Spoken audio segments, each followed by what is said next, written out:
Alrighty, it's time to talk to our panel now. Louise Wallace and Jamie Whyte. Good morning to you both. Good morning. Good morning. The first topic this morning was going to be dairy, but I think we've all decided it's a bit of a downer.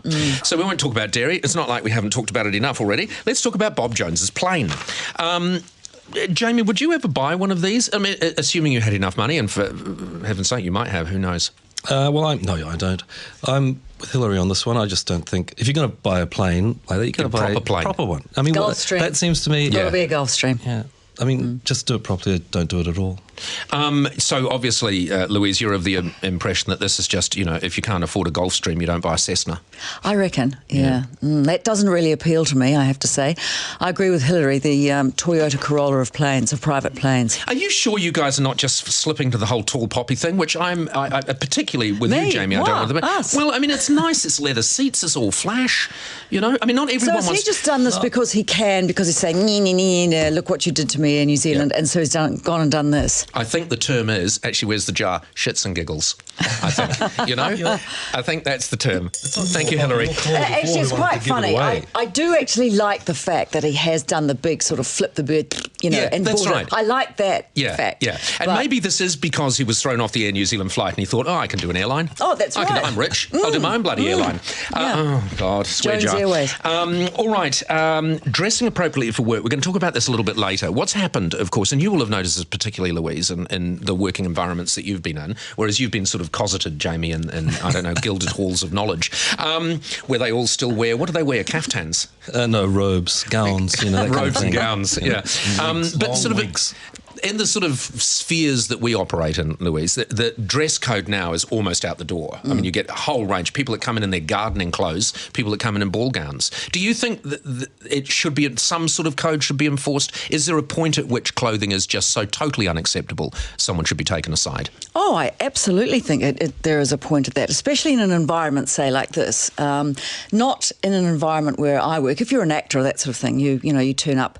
Although, I have to say, if you still want to impress people, I think you've still got to look decent. The two things give me an extreme in your workplace as an actor. Absolute extreme to me, in an office place, for example, no Ugg boots, no trackies. Now, that's an obvious. Oh, yeah. Ugg boots are... Uggs, hello. But also...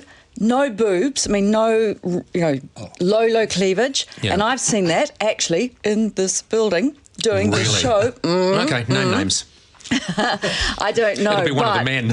Sweet little girl. Don't know whether she'd done the walk of shame and that was what she wore the night before. But right out there, I would say the men in this building be thrilled. Okay, so there's a point at that sort of extreme where would you talk to someone about it?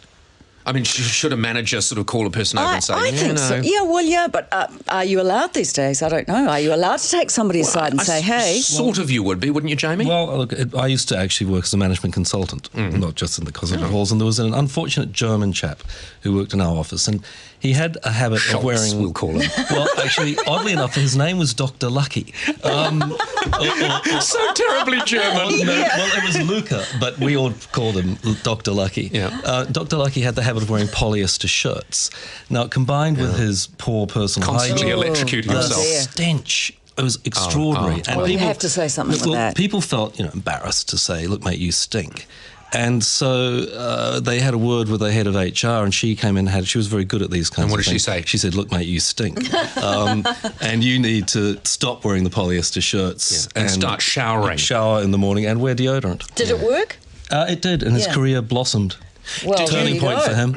Not only his career. Do you agree that there is a point at which you call people aside and you just say this is not acceptable clothing? Well, except that again at my old firm there was a young woman who used to dress very, very short skirts and fair bit of cleavage. They're great yarns, aren't they, Louise? They're great yarns. I can't wait to hear about this woman. It's all true. Yes. And she was quite attractive. What was her name? I shouldn't say actually, because she now works for the BBC.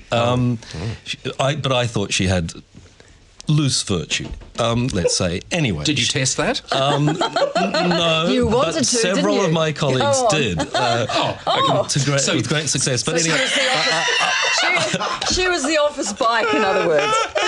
Well, she only let the senior management pedal. But anyway, a friend of mine was working on a project with her and said, look, you can't really dress like this. How did she dress? Well, she wore very, very short skirts, and she showed a lot of cleavage. And we were working at clients who are senior management of banks, and people said, "You're making us all uncomfortable." And she put in a complaint against him, and he got in trouble for having said this because he was being sexist or abusive in some way or something. And she didn't change at all. No, she didn't. Got a job at the BBC.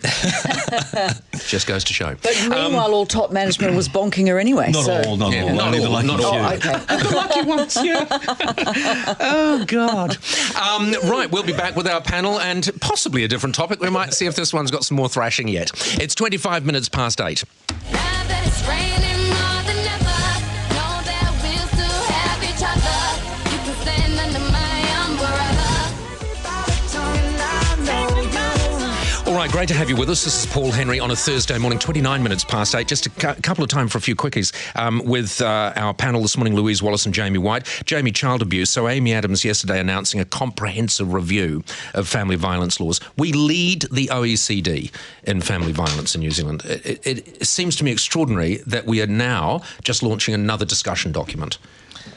What do you mean? It should have been done earlier or something? Well, surely to God, with decades of experience in leading the world in child abuse and family violence. Well, it's a difficult problem to solve because it's a kind of deeply cultural one, or it takes you places where it's hard for the state to go inside homes and inside families. Yeah, and so it's easy to hide. It's easy to hide, of course, and it's inherently a difficult issue to manage. But it seems to me that I think it's probably got better. I can't be sure, of course, we don't have the information, but New Zealand was a very violent place. Even 50 years ago when I was growing up, it was a lot more violent than it is today. Tolerated violence. It seems to me, yeah. Louise, why New Zealand? Why should we be such a dangerous place for a child to be born? Oh, God, don't ask me. But isn't this the tail wagging the dog in a way? Is that this is the solution to the problem, supposedly, and we should be looking at the problem? When you say it's a deeply cultural thing, well, what do you mean by that? What is the culture of beating your kids up or abusing your kids? Well, what is that culture? There are different cultures, different countries or different cultures have different attitudes towards children. If you'll notice it when you go from England to Italy. I'm not talking about violence here, but they just deal with children in very, very different ways. And over time, the culture has changed with how we deal with children. People used to exploit children horribly.